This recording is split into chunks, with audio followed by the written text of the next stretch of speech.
Hi, welcome to TNPSC சேர்ந்து படிக்கலாம் வாங்க. இன்னைக்கு நம்ம என்ன பார்க்க போகிறோம் அப்படின்னா 11th ஹிஸ்ட்ரியில் இருக்கிற நவீனத்தை நோக்கி லெசன் தான் பார்க்க போகிறோம். ஸ்டார்ட் பண்ணலாமா? அறிமுகம். இந்தியா 19ஆம் நூற்றாண்டின் முதல் காலப்பகுதியில் ஆங்கில வர்க்கத்துடனும் நெருக்கமான தொடர்புடைய ஆங்கில கல்வி பயின்ற சிறிய அறிவுஜீவிகளின் கூட்டம் ஒன்றை உருவாக்கியிருந்தது. கிறித்துவ சமய பரப்பாளர்களின் பணிகளும் சிந்தனைகளும் ஏற்கனவே தாக்கத்தை ஏற்படுத்த தொடங்கியிருந்தன. ஆங்கிலேய செல்வாக்கின் தாக்கத்திற்கு ஆட்பட்ட முதல் மாகாணம் வங்காளமாகும். அதனால் பல சீர்திருத்த இயக்கங்கள் அங்கிருந்தே உருவாகின. ஆங்கில நிர்வாகம், ஆங்கில கல்வி, ஐரோப்பிய இலக்கியங்கள் ஆகியவை புதிய சிந்தனை அலைகளை இந்தியாவிற்கு கொண்டு வந்தன. அவை மரபு சார்ந்த அறிவுக்கு சவால் விடுத்தன. பகுத்தறிவை அடிப்படையாக கொண்ட நன்னறி சிந்தனைகள், மனித இனத்தின் பரிணாமம், வளர்ச்சி குறித்த சிந்தனைகள், அறிவொளியோடு தொடர்புடைய இயற்கை உரிமைகள் கோட்பாடு ஆகிய சிந்தனைகள் இந்திய மறுமலர்ச்சிக்கு வித்திட்டன. அச்சு தொழில்நுட்பம் சிந்தனைகள் பரப்புவதில் முக்கிய பங்கை வகித்தது. இந்த பேராகிராஃப்ல பெருசா ஒன்றும் இல்லை. ஆங்கிலேய செல்வாக்குக்கு ஆங்கிலேயருடைய செல்வாக்கத்தின் தாக்கத்திற்கு ஆட்பட்ட முதல் மாகாணம் எதுனா வங்காளம். ஆங்கிலேயரோட செல்வாக்கு, அதாவது ஆங்கிலேயர்கள் ரொம்ப அங்க இன்ஃப்ளூயன்ஸ் பண்ணியிருந்தாங்க அப்படின்னு பார்த்தீங்கன்னா அது எந்த மாகாணம் பார்த்தீங்கன்னா வங்காளத்துல. இப்போ பங்களாதேஷ் இருக்கு இல்லையா, அதுதான் வங்காளம். அதனாலதான் அங்க பல சீர்திருத்தங்கள் அங்கிருந்தே உருவாயின அப்படின்னு சொல்றாங்க. நெக்ஸ்ட் பாருங்க, சீர்திருத்த இயக்கங்களின் எழுச்சி. 19ஆம் நூற்றாண்டில் இந்திய சமூகம் மூட நம்பிக்கை, சீர்திருத்தங்களுக்கு எதிர்ப்பு எனும் நச்சு சூழலில் சிக்கியுள்ளது என ஆங்கிலேயர்கள் விளக்கினர். அவர்களின் கண்ணோட்டத்தில் உருவ வழிபாடும் படக்கடவுள் வழிபாடும் வைதீகத்திற்கு வலுவேற்றி அதை கண்மூடித்தனமாக பின்பற்ற மக்களை தூண்டியவை ஆகும். அதற்கு இணையாக சமூக சூழலும் உயிரோட்டம் இல்லாமல் தாழ்ந்த நிலையில் இருந்தது. அதாவது ஆங்கிலேயர்கள் சொல்றாங்க, இந்த இந்து மக்கள் அதாவது ஒவ்வொரு மதத்திலயுமே சொல்றாங்க, இங்க ரொம்ப மூட நம்பிக்கை நிறைய இருக்கு. இங்க இதனாலேயே மக்கள் ரொம்ப தாழ்ந்த நிலையில இருக்கிறாங்க அப்படின்னு சொல்றாங்க. இதனாலே இங்க ஒரு உயிரோட்டம் இல்லாம இருக்காங்க மக்கள் அப்படின்னு சொல்றாங்க. மேலும் பெண்களின் நிலையும் இறங்கத்தக்க நிலையில் இருந்தது. உடன்கட்டை, அதாவது சதினா தெரியும்ல, ஹஸ்பண்ட் இறந்துட்டா மனைவியும் அவங்க கூடயே போய் நெருப்புல விழுந்து இறந்துடணும். அது மாதிரி அந்த பழக்கம் மிகவும் கண்டனத்திற்கு உள்ளானது. பிறப்பின் அடிப்படையிலான சமூக பிரிவுகளும் அதன் விளைவாக சாதி முறையும் விமர்சனம் செய்யப்பட்டன. மிக முக்கியமாக ஆங்கிலேயர்கள் தங்களின் தலையீடு இல்லாமல் இத்தகைய தீமைகளிலிருந்து இந்தியர் விடுபட வாய்ப்பில்லை என வாதிட்டனர்.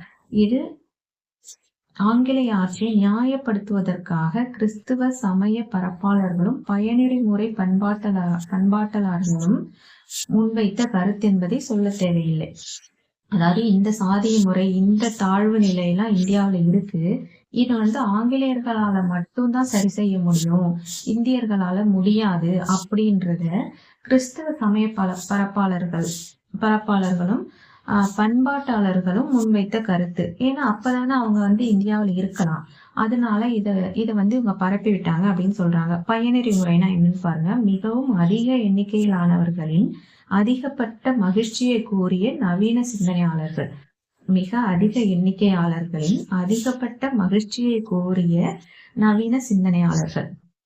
நெக்ஸ்ட் பாருங்க, 19ஆம் நூற்றாண்டு தொடக்கத்தில் இந்தியா மிகப்பெரிய 19ஆம் நூற்றாண்டின் தொடக்கத்தில் இந்தியா மிகப்பெரிய, மிகவும் சிக்கலான, பல்வகைப்பட்ட தன்மைகளை கொண்ட நாடாக இருந்தது.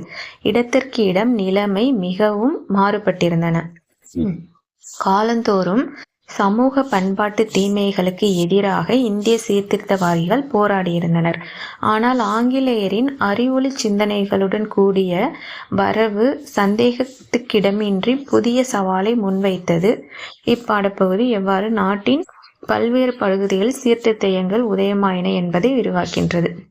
இதுல பெருசா எதுவும் இங்க பாருங்க. இச்சீர்திருத்த இயக்கங்களுக்கு கருத்தொற்றுமை வழங்கியது பகுத்தறிவு, மனிதநேயம், உலகளாவிய மத உணர்வு ஆகியவை ஆகும். அதாவது நிறைய சீர்திருத்த இயக்கங்கள் உருவானது. அது எல்லாத்துக்குமே காமனா ஒரு விஷயம் இருந்தது. அப்படி என்னன்னு பார்த்தீங்கன்னா, பகுத்தறிவு, மனிதநேயம், உலகளாவிய மத உணர்வு. இக்கண்ணோட்டம் மரபு சார்ந்தவற்றை பகுத்தறிவோடு அணுகவும் சமகால சமூக சமய நடைமுறைகளை சமூக பயன்பாடு எனும் பரிமாணத்தில் பார்க்கவும் உதவின. எடுத்துக்காட்டாக பிரம்ம சமாஜத்தில் ராஜாராம் மோகன் ராய் வேதங்களில் தவறே இருக்க முடியாது எனும் கருத்தை புறக்கணித்தார்.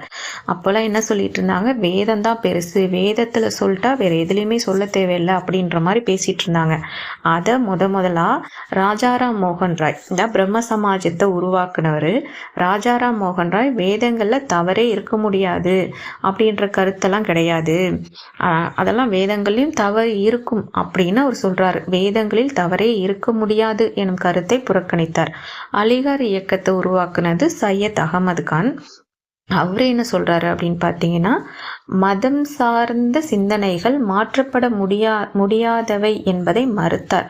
மதம் சார்ந்த சிந்தனைகள் மாற்றப்பட முடியாதவை என்பதை மறுத்தார். யாரு? சையத் அகமது கான். எங்களுடைய நிலை அனைத்து மதங்களிலும் உண்மைகள் இருந்தாக வேண்டும் என்பதல்ல, ஆனால் உலகத்தில் நிறுவப்பட்ட அனைத்து மதங்களும் உண்மையானவையே என கேசவ் சந்திரசன் கூறினார். கேசவ் சந்திரசன் என்ன சொல்றாரு, எங்களுடைய நிலை அனைத்து மதங்களிலும் உண்மை இருந்துதான் ஆகணும் அப்படின்னு கிடையாது, ஆனா இந்த உலகத்துல இருக்கிற எல்லா மதங்களும் உண்மைக்காகவே நிறுவப்பட்டன, எல்லா மதமும் உண்மையே அப்படின்னு கேசவ் சந்திரசன் கூறினார். இவ்வியக்கங்கள் இந்திய சமூகத்தின் ஒட்டுமொத்த பண்பாட்டு நீரோட்டத்தை உள்வாங்கிக் கொண்ட இவ்வியக்கங்கள் மொழி, மதம், கலை, தத்துவம் ஆகிய துறைகளில் குறிப்பிடத்தக்க மாற்றங்களை ஏற்படுத்தின. விரிந்த கண்ணோட்டத்தில் சீர்திருத்த இயக்கங்களை இரண்டாக வகைப்படுத்தலாம். சீர்திருத்த இயக்கங்கள், மீட்பு இயக்கங்கள். சீர்திருத்த இயக்கங்கள்னா இப்போ இந்து மதம் இருக்கு அப்படின்னா அதுல நிறைய மூட நம்பிக்கைகள்லாம் நிறைய இருக்கும் இல்லையா, அதை களையறதுக்காக உருவாக்கப்பட்டதுதான் சீர்திருத்த இயக்கங்கள். மீட்பு இயக்கங்கள் அப்படின்னா, நம்ம இப்ப இந்து மதம் இருக்கோம், நம்ம ஒரு இந்து இப்ப கிறிஸ்டினா மாறி இருக்காங்க, இல்ல கிறிஸ்டின் முஸ்லீமா மாறி இருக்காங்க அப்படின்னா திரும்ப அவங்களோட சொந்த மதத்துக்கே திரும்ப கூப்பிட்டு வர்றதுதான் மீட்பு இயக்கங்கள். இவ்விரு வகைப்பட்ட இயக்கங்களும் தாங்கள் மீட்டெடுக்க உள்ள மதம் இழந்துவிட்ட தூய்மை பற்றி மாறுபட்ட அணுகுமுறைகளை கொண்டிருந்தன. ஒரு சீர்திருத்த இயக்கத்திற்கும் மற்றொன்றிற்குமான வேறுபாடு இவை ஒவ்வொன்றும் எந்த அளவிற்கு மரபுகளை சார்ந்திருந்தன என்பதை பொறுத்தே அமைந்தது. அடிப்படையில் சமூக சீர்திருத்தங்கள் மத சீர்திருத்தங்களோடு ஒருங்கிணைந்த ஒரு பகுதியாகவே இருந்தது. அதாவது ஒரு சமூகத்தை திருத்தணும் அப்படின்னா ஒரு மதத்துல என்னென்ன குறைகள் இருக்கு அப்படின்றத நிவர்த்தி பண்ணாலே போதும். சமூக சீர்திருத்த இயக்கங்கள் மத சீர்திருத்த இயக்கங்களோடு ஒருங்கிணைந்த ஒரு பகுதியாகவே இருந்தது அப்படின்னு சொல்றாங்க. நெக்ஸ்ட் பாருங்க, பிரம்ம சமாஜம் பார்ப்போம். பிரம்ம சமாஜம் 1828 உருவாக்கப்பட்டது. யாரால? ராஜாராம் மோகன் ராய். அவர் பல துறைகளிலும் புலமை பெற்றிருந்தார். அவர் என்ன சொல்றாரு, எங்கும் நிறைந்துள்ள கண்டறிய முடியாத மாற்ற முடியாத இவ்வுலகத்தை உருவாக்கி பாதுகாக்கும் சக்தியை வணங்கி வழிபடுவதில் பிரம்ம சமாஜம் உறுதியாயிருந்தது. அதாவது எல்லா இடத்துலையும் நிறைஞ்சிருக்குமா, அதை கண்ணால பார்க்க முடியாது, அதை நம்ம மாற்றவும் முடியாது. இந்த உலகத்தையே அதுதான் படைச்சது, அது ஒரு சக்தி, அதுக்கு உருவம்லாம் கிடையாது அப்படின்றாங்க. எங்கும் நிறைந்துள்ள கண்டறிய முடியாத மாற்ற முடியாத இவ்வுலகத்தை உருவாக்கி பாதுகாக்கும் சக்தியை வணங்கி வழிபடுவதில் பிரம்ம சமாஜம் உறுதியாயிருந்தது.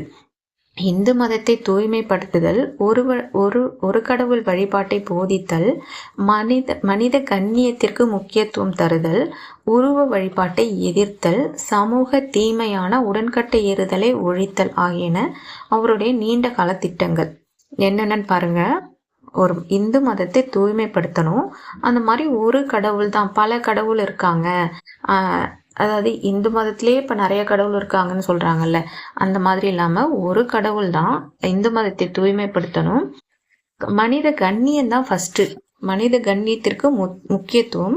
அதுக்கப்புறம் சும்மா அந்த படம் இந்த படம்னு வச்சுக்கிட்டு உருவ வழிபாட்டை எதிர்த்தல், உருவ வழிபாட்டெல்லாம் எதிர்க்கிறாரு. அதுக்கப்புறம் உடன்கட்டை ஏறுதல், அதாவது கணவன் இறந்துட்டா மனைவியும் போய் தீக்குளிக்கணும் அப்படின்ற பழக்கத்தை எதிர்க்கிறாரு. இவரு ஏற்கனவே ஆங்கில கிழக்கிந்திய கம்பெனியில பணியாற்றி ஓய்வு பெற்ற அவர் பாரசீகம் சமஸ்கிருதத்துல நல்ல உரையாடக்கூடியவரா இருந்தாரு. அவருடைய சிந்தனைகளும் செயல்பாடுகளும் சமூக சீர்திருத்தங்களின் வழியாக மக்களை அரசியல் ரீதியாக உயர்வடைய செய்வதை இலக்காக கொண்டிருந்தன. அவரோட இலக்கு என்னவா இருந்துச்சு? மக்களை அரசியல் ரீதியா உயர்வடைய செய்யணும் அப்படின்றது தான் அவரோட இலக்கா இருந்துச்சு. 1818 ஒரு கட்டுரை எழுதுறாரு. என்ன கட்டுரைன்னு பாருங்க. கைம்பெண்களை உயிரோடு எரிக்கும் பழக்கத்தை ஆதரிப்போருக்கும் எதிர்ப்போருக்கும் இடையே நடைபெற்ற விவாதம். கைம்பெண்களை உயிரோடு எரிக்கும் பழக்கத்தை ஆதரிப்போருக்கும் எதிர்ப்போருக்கும் இடையே நடைபெற்ற விவாதத்தை ஒரு கட்டுரையை எழுதுறாரு. எப்போ? 1818. எந்த மதமும் கைம்பெண்களை உயிரோடு எரிப்பதை ஏற்றுக்கொள்ளவில்லை என்பதை புனித நூல்களை சுட்டிக்காட்டி நிரூபித்தார். கம்பெனி 1829 ஒரு சட்டத்தை இயற்றி அதன் மூலம் உடன்கட்டை ஏறுதல் குற்றம் என அறிவித்ததன் மூலம் அவருடைய முயற்சிகள் வென்றன. அதாவது சதி ஒழிப்பு சட்டம் எப்போ வந்தது? 1829. இந்த சதி ஒழிப்பு சட்டம் வந்ததற்கு முக்கியமான ஒரு காரணம் யாருன்னு பார்த்தீங்கன்னா ராஜாராம் மோகன் ராய். பிரம்ம சமாஜத்தின் ஒட்டுமொத்த பங்களிப்பை கீழ்கண்டவாறு சுருக்கி கூறலாம். பல தெய்வ வழிபாடு, உருவ வழிபாடு, தெய்வ அவதாரங்கள் மீதான நம்பிக்கை ஆகியவற்றை கண்டனம் செய்தது. பல தெய்வ வழிபாடு, உருவ வழிபாடு, தெய்வ அவதாரங்கள், நிறைய அவதாரம் இருக்கு இல்லையா நம்ம ஹிந்து மதத்துல, அதெல்லாம் அவர் ரொம்ப எதிர்க்கிறாரு. அதுக்கப்புறம் சாதி முறை, மூட நம்பிக்கை, இதெல்லாம் எதிர்க்கிறாரு. குழந்தை திருமணம், பரதா அணிகிறது, குழந்தை திருமணம், அதுக்கப்புறம் உடன்கட்டை ஏறுதல், இதையும் ஒழிக்கப்படணும் அப்படின்றாரு. விதவைகள், அதாவது கைம்பெண் மறுமணத்தை ஆதரித்தார். மனைவி இறந்துட்டா கணவன் மறுமணம் செஞ்சுக்கலாம், ஆனா மனைவியை மறுமணம் செய்யக்கூடாது அப்படின்னு இருந்ததை அவரு எதிர்த்து கைம்பெண்ணுக்கும் மறுமணம் தேவை அப்படின்னு அவர் சொல்றாரு. அப்புறம் பிரெஞ்சு புரட்சியின் கோட்பாடுகளால் ஈர்க்கப்பட்டு ஐரோப்பா சென்ற அவர் பிரிஸ்டல் நகரில் மரணத்தை தழுவுகிறார். எங்க? ஐரோப்பாவில் பிரெஞ்சு புரட்சியின் கோட்பாடுகளால் ஈர்க்கப்பட்ட அவர் ஐரோப்பா போறாரு. ஐரோப்பாவில் பிரிஸ்டல் அப்படின்ற இடத்துல இறந்துடுறாரு. அதுக்கப்புறம் அவர் இறந்ததுக்கு அப்புறம் தேவேந்திரநாத் தாகூர் பிரம்ம சமாஜத்தை எடுத்துக்கிட்டாரு. தேவேந்திரநாத் தாகூர் யாருன்னா ரவீந்திரநாத் தாகூரோட தந்தை. அவர் எடுத்துக்கிட்டு புத்துயிர் ஊட்டாமல் இருந்திருந்தால் இவ்வியக்கம் விரைவாக விழுந்திருக்கும். அவருக்கு அப்புறம் 1857 முதல் கேஷவ் சந்திர சென் இயக்கத்தை முன்னெடுத்து சென்றார். ராஜாராம் மோகன் ராய் இறந்ததுக்கு அப்புறம் தேவேந்திரநாத் தாகூர் அந்த இயக்கத்தை எடுத்துக்கிறாரு. அதுக்கப்புறம் 1857 கேசவ் சந்திர சென் அந்த இயக்கத்துக்கு முன்னெடுத்து சென்றாரு. அதுக்கப்புறம் இவ்வமைப்பின் வலுவை 1865 அது பெற்றிருந்த 54 கிளைகளின் எண்ணிக்கையிலிருந்து கொள்ளலாம். அதாவது இந்த இயக்கம் எந்த அளவுக்கு பரவி இருந்துச்சு அப்படின்னா 54 கிளைகள் இருந்துச்சாம். எப்போ? 1865. வங்காளத்தில் 50, வடமேற்கு மாகாணத்தில் 2, பஞ்சாப்ல 1, தமிழ்நாட்டில் 1. இங்க பாருங்க, 54 கிளைகள்ல வங்காளத்துல 50, வடமேற்கு மாகாணத்துல 2, பஞ்சாப்ல 1, தமிழ்நாட்டுல 1, மொத்தம் 54 கிளைகள். அதுக்கப்புறம் பிரம்ம சமாஜம் காலப்போக்கில் ரெண்டு இதுவா பிரிஞ்சுது, 2 பிரிவுகளா பிரிஞ்சுது. தேவேந்திரநாத் தலைமையில இயங்குறது இந்திய பிரம்ம சமாஜம், தேவேந்திரநாத் தலைமையில் இந்திய பிரம்ம சமாஜம், கேஷவ் சந்திர சென் தலைமையில சதாரண் பிரம்ம சமாஜ் அப்படின்னு ரெண்டு கிளைகளா பிரிஞ்சுது. அப்புறம் தமிழ்நாட்டில் பிரம்ம சமாஜத்தின் ஆதரவாளரான சைதை காசி விஸ்வநாத முதலியார் தமிழ்நாட்டில் பிரம்ம சமாஜத்தோட ஆதரவாளராக யார் இருக்காரு? சைதை காசி விஸ்வநாத முதலியார். அவர் பிரம்ம சமாஜத்தோட கருத்துக்களை விளக்குறதுக்கு பிரம்ம சமாஜ நாடகம் அப்படின்ற தலைப்பில் ஒரு நாடகத்தை எழுதுறாரு. அதுக்கப்புறம் கைம்பெண் மறுமணத்திற்கு ஆதரவாக ஒரு கட்டுரையும் எழுதுறாரு. கைம்பெண் மறுமணத்திற்கு ஆதரவாக ஒரு கட்டுரையும் எழுதுறாரு. 1864 தத்துவ போதினி அப்படின்ற ஒரு தமிழ் இதழும் ஆரம்பிக்கப்படுறது. நெக்ஸ்ட் பாருங்க, பிரம்ம சமாஜம் வங்காள சமூகத்தின் வைதிக பிரிவினரிடமிருந்தும் இந்து தர்மசமை போன்ற அமைப்புகளிடமிருந்தும் பெரும் எதிர்ப்பை சந்தித்தது. இருந்த போதிலும் ஈஸ்வர் சந்திர வித்யாசாகர் போன்ற சீர்திருத்தவாதிகளும் இருந்தனர். ஆனால் அவர் இந்து நூல்களை தமக்கு ஆதரவாக கொண்டார். இந்து நூல்களை தமக்கு ஆதரவாக கொண்டு செயல்பட்டது யாரு? ஈஸ்வர சந்திர வித்யாசாகர். நெக்ஸ்ட் பாருங்க, தாகூரின் குடும்பம் ஒரு பிரம்ம சமாஜ குடும்பம். அதன் செல்வாக்கை தாகூருடைய கருத்துகளிலும் எழுத்துக்களிலும் காணலாம். பிரம்ம சமாஜ குடும்பம் அப்படின்னா யாருன்னு பாருங்க, தாகூரோட குடும்பம். நெக்ஸ்ட் பிரார்த்தனை சமாஜம் 1867. பிரார்த்தனை சமாஜம், பிரார்த்தனைனா 6 to 7, காலையில் 6 மணிலேருந்து 7 மணி வரைக்கும் பண்ணுவாங்க, ஞாபகம் வச்சுங்க. பிரார்த்தனை சமாஜம்.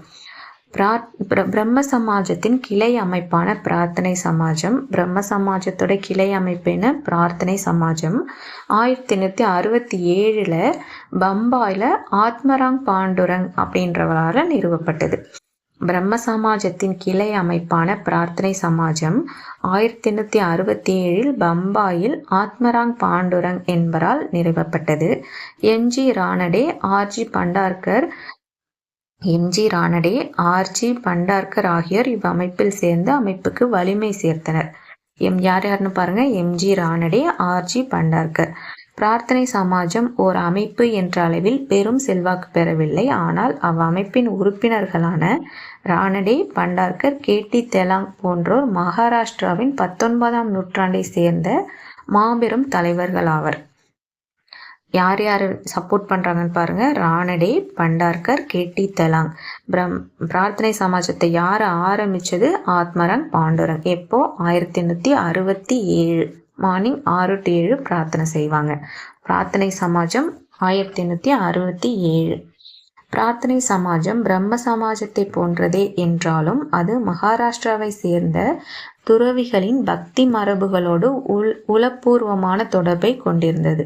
மகாராஷ்டிராவை சேர்ந்த துறவிகளின் பக்தி மரபுகளோடு உளப்பூர்வமான தொடர்பை கொண்டிருந்தது அப்படின்னு பார்த்தீங்கன்னா பிரார்த்தனை சமாஜம். துறவிகள் தானே எப்போதுமே பிரார்த்தனை பண்ணிக்கிட்டே இருப்பாங்க, அப்படி ஞாபகம் வச்சுக்கோங்க. மகாராஷ்டிராவை சேர்ந்த துறவிகளின் பக்தி மரபுகளோடு தொடர்புடைய அமைப்பு எதுன்னு பார்த்தீங்கன்னா பிரார்த்தனை சமாஜம்.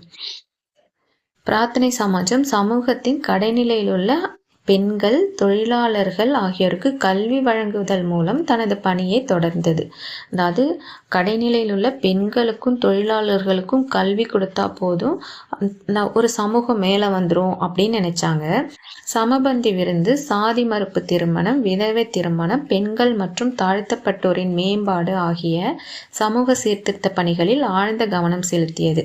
சமபந்தி விருந்து, சாதி மறுப்பு திருமணம், விதவை திருமணம், தாழ்த்தப்பட்டோரின் மேம்பாடு, இதெல்லாம் அந்த காலத்துல பெரிய விஷயம் இல்லையா?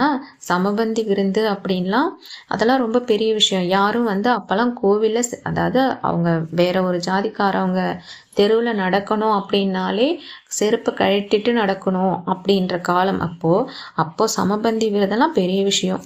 அதே மாதிரி சாதி மறுப்பு திருமணம், விதவை திருமணம், பெண்கள் மற்றும் தாழ்த்தப்பட்டோரின் மேம்பாடு, இதெல்லாம் இவங்க கவனம் செலுத்தின பகுதிகள்.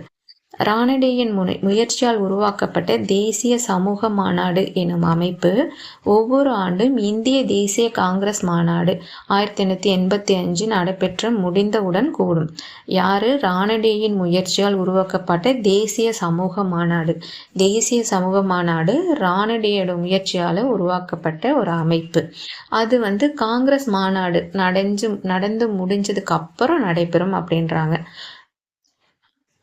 ரானடே ஒரு நீதியரசர், ஜட்ஜா இருந்திருக்காரு. அவரோட வழிகாட்டுதல்ல பிரம்ம சமாஜம் மேற்கு பகுதிகள், இந்தியாவோட மேற்கு பகுதிகளில் நல்ல நல்ல செயலூக்கமிக்க மையமானது. விதவை மறுமண சங்கம் அப்படின்ற ஒரு அமைப்பையும் உருவாக்குறாரு. அதுக்கப்புறம் தற்கால கல்வி கழகம் அப்படின்ற அமைப்பையும் உருவாக்குறாரு. ரானடே 2 அமைப்பு உருவாக்குறாரு. ஃபர்ஸ்ட் தேசிய சமூக மாநாடு அப்படின்ற ஒரு அமைப்பு, அதுக்கப்புறம் விதவை மறுமண சங்கத்தை உருவாக்குறாரு. அதுக்கப்புறம் தற்கால கல்வி கழகம் அப்படின்ற அமைப்பையும் உருவாக்குறாரு. நாட்டுக்கு தன்னலமற்ற சேவை செய்வதற்கு எத்தகைய கல்வி அவசியமோ அக்கல்வியை இளைஞர்களுக்கு வழங்குவதை இவ்வமைப்பு நோக்கமாக கொண்டிருந்தது. ரானடே 1901 இயற்கை எய்திய போது சந்தவர்கர் தலைமை பொறுப்பேற்றார். இந்த அமைப்புகளுக்கு ரானடே 1901 இறந்துடுறாரு. அவருக்கு அப்புறம் யார் தலைமை பொறுப்புல வராங்க அப்படின்னு பார்த்தீங்கன்னா சந்தவர்கர். நெக்ஸ்ட் பாருங்க, ஆரிய சமாஜம் 1875. தயானந்த சரஸ்வதி அவரோட காலம் 1824 to 1883. ஆரிய சமாஜத்தை உருவாக்குனவர் தயானந்த சரஸ்வதி. அவர் குஜராத்தை சேர்ந்தவர். அவர் சின்ன வயசுலேயே துறவி ஆகணும் அப்படின்றதுனால அவர் வீட்டை விட்டு வெளில போயிடுறாரு. 17 வருஷம் இந்தியாவில் இருக்கிற அனைத்து பகுதிகளுக்கும் சுற்றி திரிந்தார். அதுக்கப்புறம் 1863 பல ஊர்களுக்கு சென்று தன்னோட கருத்துக்களை போதிக்கிறார்.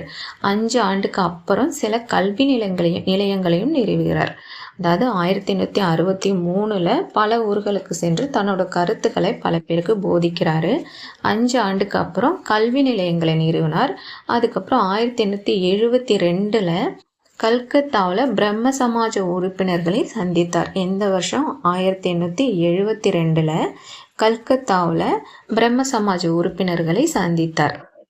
1875 சத்யார்த்த பிரகாஷ் எனும் தன்னுடைய முக்கிய நூலை வெளியிட்டார். தயானந்த சரஸ்வதி 1875 சத்யார்த்த பிரகாஷ் அப்படின்ற அவரோட நூல் ஒன்று வெளியிடுறாரு.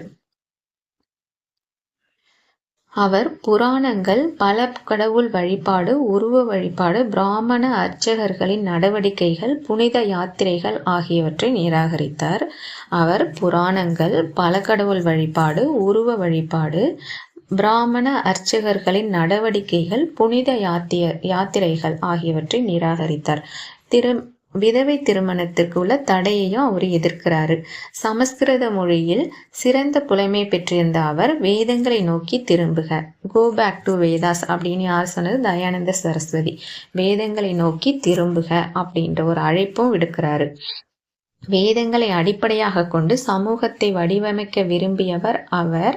அதே சமய புராணங்களை புறக்கணித்தார். அதாவது வேதங்கள் பெருசு, வேதங்கள்ல அனைத்து நல்ல கருத்துக்களும் சொல்லியிருக்காங்க, வேதங்களை நோக்கி வாங்க அப்படின்னு கூப்பிடுறவர். அதே நேரத்துல பல கட்டுக்கதைகள் அடங்கிய சமய புராணங்களை அவரு வேணாம் அப்படின்னு புறக்கணிக்கிறாரு. சுவாமி தயானந்த சரஸ்வதி பஞ்சாப் பகுதிகளில் செல்வாக்கு பெற்று திகழ்ந்தார். எந்த இடத்துலன்னு பாருங்க, பஞ்சாப்ல. ஆக்சுவலா அவர் குஜராத்ல பிறக்கிறாரு. பஞ்சாப் பகுதியில செல்வாக்கு பெற்று திகழ்ந்தார். அங்கிருந்த கத்ரி எனப்படும் வணிக சமூகம், பேர் பாருங்க, கத்ரி எனப்படும் வணிக சமூகம் காலனிய காலத்தில் மகத்தான வளர்ச்சியை பெற்றிருந்தது. ஆனால் பஞ்சாபில் இந்து, முஸ்லிம், சீக்கியரிடையே பெருமளவு வகுப்புவாத மோதல் நடைபெற்று வந்தது. தயானந்தரின் சுத்தி எனும் இயக்கம் இந்துக்கள் அல்லாதவர்களை இந்துக்களாக மாற்ற முயன்று பெரும் எதிர்ப்புகளை, குறிப்பாக அகமதியா இயக்கத்தின் எதிர்ப்புகளை சந்தித்தது. சுத்தி எனும் இயக்கம் இந்துக்கள் இல்லாதவங்களை இந்துக்களா மாற்றணும் அப்படின்றதுக்காக சுத்தி அப்படின்ற ஒரு இயக்கத்தை அவர் ஸ்டார்ட் பண்றாரு. இது பல பேர்கிட்டேருந்து பல எதிர்ப்புகளையும் சந்தித்தது. ஆரிய சமாஜம் ஒரு மீட்டெடுப்பு இயக்கமாக கருதப்பட்டது. தயானந்தா ஆங்கிலோ வேத பள்ளிகளும் கல்லூரிகளும் நிறுவப்பட்டதன் மூலம் தயானந்தரின் செல்வாக்கு 20ஆம் நூற்றாண்டில் தொடர்ந்தது. அவரு கல்லூரி நிறுவிருக்காரு. தயானந்தா ஆங்கிலோ வேத பள்ளிகளும் கல்லூரிகளும் நிறுவப்பட்டது. நெக்ஸ்ட் பாருங்க, ராமகிருஷ்ண இயக்கம் 1897. வங்காளத்தில் ராமகிருஷ்ண பரமஹம்சரின் நினைவாக ராமகிருஷ்ண மிஷன் உதயமானது. எங்க? வங்காளத்துல. யாரோட நினைவாக? ராமகிருஷ்ண பரமஹம்சரோட நினைவாக வங்காளத்துல ராமகிருஷ்ண மிஷன் உருவாக்கப்பட்டது. இவரு ராமகிருஷ்ண பரமஹம்சர் வந்து கல்கத்தாவில் இருக்கிற தர்ஜினேஸ்வர் அப்படின்ற ஊர்ல ஒரு கோவில்ல ஒரு பூசாரியா வேலை செய்யறாரு. அவரு பெருசா படிக்கல அப்படின்னாலும் ஆன்மீகத்துல அவருக்கு நிறைய அறிவு இருக்கு.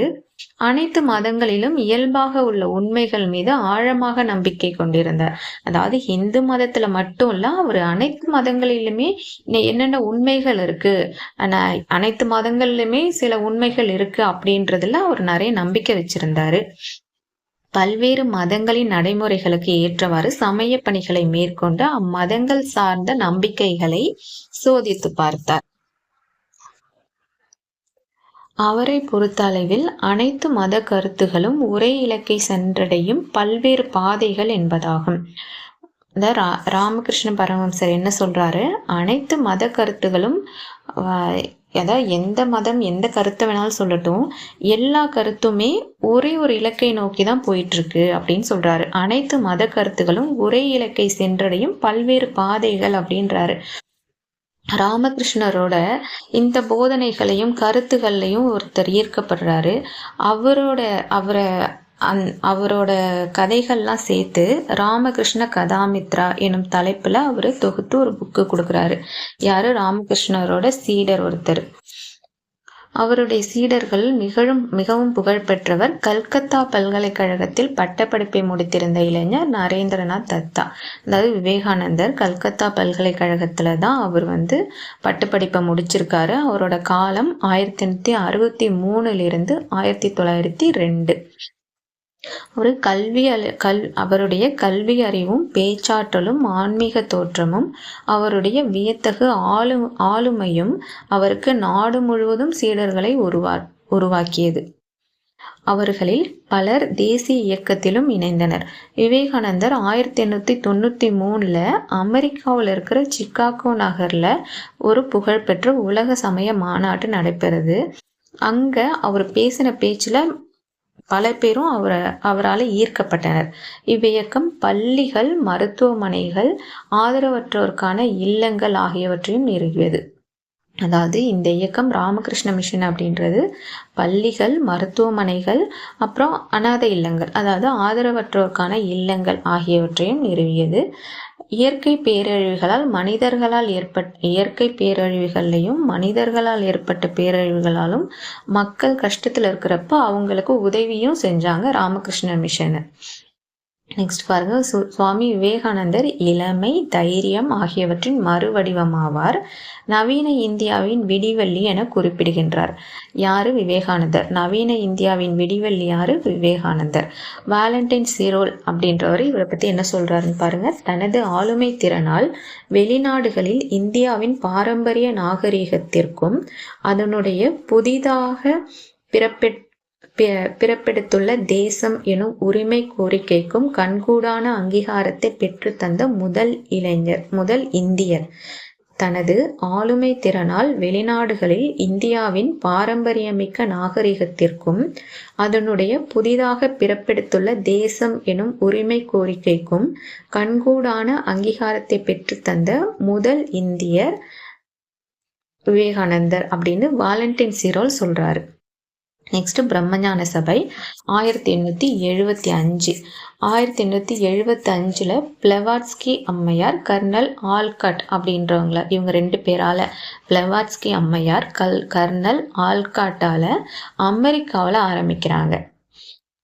பிரம்மஞான சபை 1875 பிளவாட்ஸ்கி அம்மையார் கர்னல் ஆல்காட் அப்படின்றவரால் அமெரிக்காவில் ஆரம்பிக்கிறாங்க. 1879 இந்தியா வந்த அவர்கள் 1882 தலைமையிடத்தை சென்னை அடையாறில் அமைத்தனர். 1879 இந்தியா வராங்க. 1882 பிரம்மஞான சபையோட தலைமையிடத்தை சென்னையில் இருக்கிற அடையாறில் அமைக்கிறாங்க. 1893 அன்னி பெசன்ட் அம்மையார் இந்தியாவுக்கு வராங்க. அதுக்கப்புறம் பிரம்மஞான சபையோட தலைமையை அவங்க ஏற்றுக்கிறாங்க 1893. அவங்க ஏற்றுக்கிட்டதுக்கு அப்புறம் தென்னிந்திய ஆதரவாளர்களை பெற்றது. பிரம்மஞான சபை வந்து அன்னி பெசன்ட் தலைமையில் போனதுக்கு அப்புறம் தென்னிந்தியாவில் பல ஆதரவாளர்களை பெற்றது. பல முரண்பாடுகளுக்கு உள்ளானாலும் இவ்வமைப்பு இந்தியாவில் பௌத்தம் மீண்டும் உயிர் பெற்றதில் முக்கிய பங்கு வகித்தது. இந்தியாவில் பௌத்தம் மீண்டும் உயிர் பெற்றதுக்கு எது முக்கிய பங்கு வகித்தது அப்படின்னு பார்த்தீங்கன்னா பிரம்மஞான சபை. முற்போக்கு சிந்தனையாளரான அயோத்தியதாச பண்டிதர் ஹென்றி ஆல்காட்டுடன் கொண்ட தொடர்பின் காரணமாக நவீன பௌத்தத்திற்கு அறிமுகமானார். அயோத்தியதாச பண்டிதர் ஹென்றி ஆல்காட்டுடன் கொண்ட தொடர்பின் காரணமாக நவீன பௌத்தத்திற்கு அறிமுகமானார். ஆல்காட் அயோத்தியதாசரை இலங்கை கூட்டிட்டு போறாரு. அங்க புகழ்பெற்ற மீட்புவாதிகளான அனகரிகா தர்மபாலா, ஆச்சரிய சுமங்கலா உட்பட பல புத்த பிட்சுக்களை சந்தித்தார். அயோத்தியதாசரை ஆல்காட் இலங்கைக்கு கூட்டு போறாரு. அங்க அனகரிக தர்மபாலா, ஆச்சரிய சுமங்கலா அப்படின்னு 2 பௌத்த பிட்சுகளை அவர் சந்திக்கிறாரு. நெக்ஸ்ட் பாருங்க, சத்யசோதக் சமாஜம் 1873.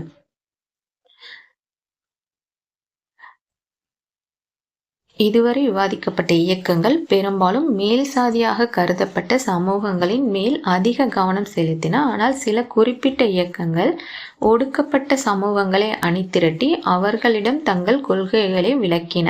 அவற்றுள் மிக முக்கியமான இயக்கம் ஜோதிபா புலேயின் சத்யசோதக் சமாஜம். சத்யசோதக் சமாஜம் 1873 ஜோதிபா புலே அவர்களால் ஆரம்பிக்கப்பட்டது. 1827 ஜோதிபா புலே மாலி, அதாவது தோட்ட வேலை செய்வோர் சமூகத்தை சேர்ந்தவர் ஆவார். 1827 பிறக்கிறாரு ஜோதிபா புலே. இவர் மாலி சமூகத்தை சேர்ந்தவர். மாலினா தோட்ட வேலை செய்யறவங்க. ஓகேவா. ஜோதிபா புலே மேல் சாதியினரின் அடக்குமுறைக்கு எதிராக வாழ்நாள் முழுவதும் நீண்ட போராட்டத்தை மேற்கொண்டார். வேதங்கள், மனு சங்கீதை, புராணங்கள், புத்தர், தீர்த்தங்கரர் ஆகியோரின் கருத்துக்கள், இடைக்கால பக்தி இயக்கத்தை சேர்ந்த சமய பெரியோர்களின் விரிவான வாசிப்பை மேற்கொண்டார். இவர் பெருசா படிக்கல அப்படின்னாலும் நிறைய வாசிப்பு பண்றாரு. எது? வேதங்கள், மனு சங்கீதை, புராணங்கள், புத்தர், தீர்த்தங்கரர் ஆகியோரோட கருத்துக்கள், பக்தி இயக்கத்தை சேர்ந்த சமய பெரியோர்களோட விரிவான வாசிப்பை மேற்கொண்டார்.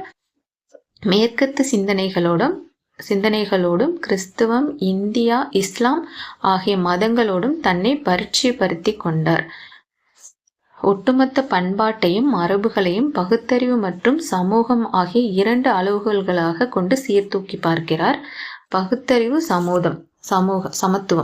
சமத்துவம் எனும் கொள்கை சாதிய முறையையும் அதிகாரமிக்க குடும்ப அமைப்பையும் பெண்களின் கீழான நிலையையும் ஒட்டுமொத்தமாக மறுக்க கோரியது.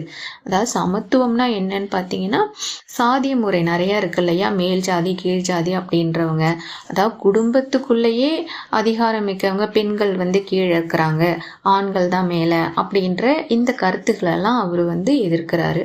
பகுத்தறிவு அப்படின்னு பார்த்தீங்கன்னா மூட நம்பிக்கை சடங்குகள் இதெல்லாம் வேணாம், பகுத்தறிவோட நடந்துக்கங்க அப்படின்னு சொல்றாரு.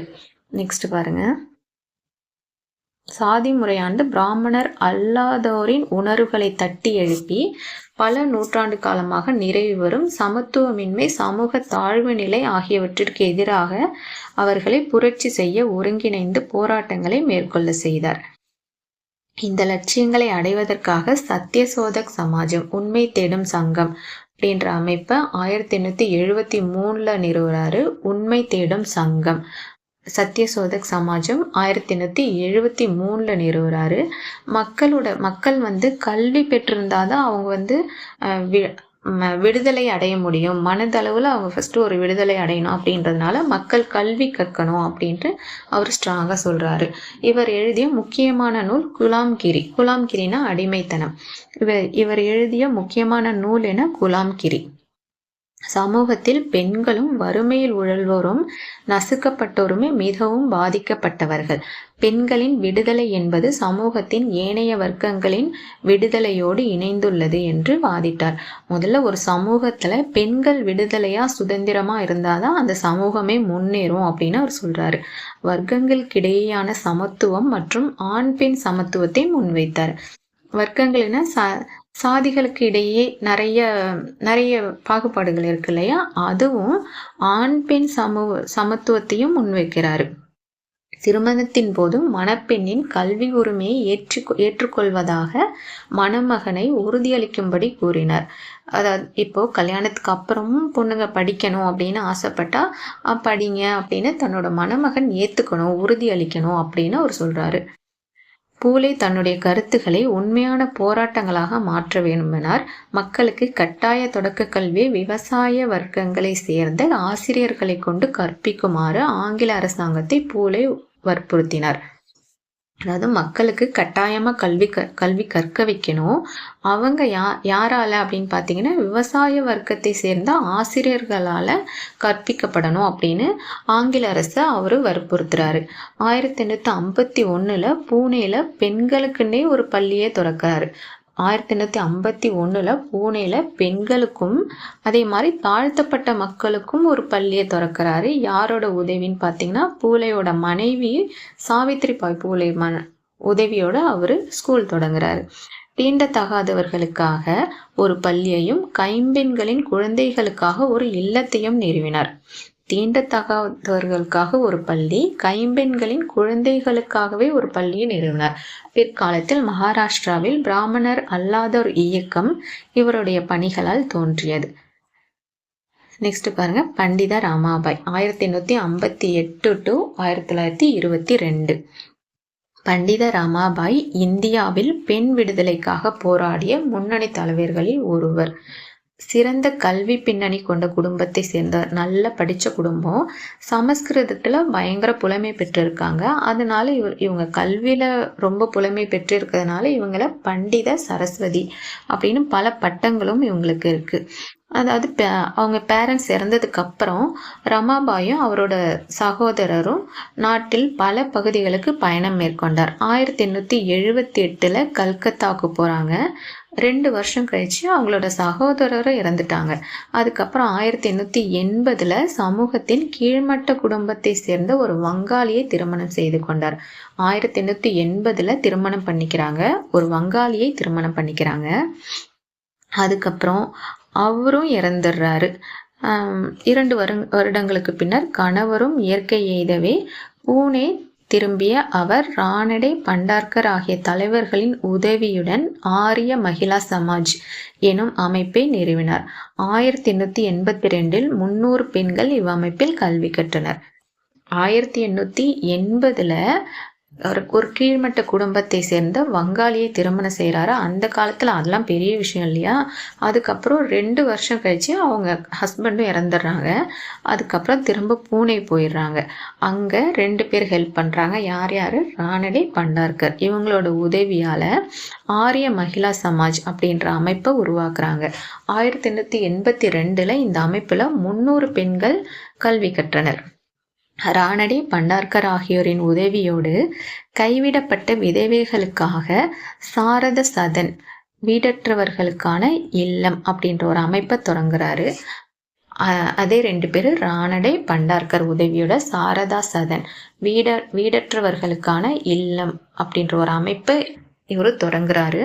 வெகு விரைவிலேயே இந்து பெண்களை கிறிஸ்துவ மதத்திற்கு அதாவது இவ்வளோ நல்லது பண்றாங்கல்ல, இதை பார்த்துட்டு கிறிஸ்துவ மதத்திற்கு மதமாற்றம் செய்கிறாங்க, இந்து பெண்களை கிறிஸ்துவ மதத்திற்கு மதமாற்றம் செய்கிறாங்க அப்படின்னு இவங்க மேலே பொய் குற்றம் சாட்டப்படுறாங்க.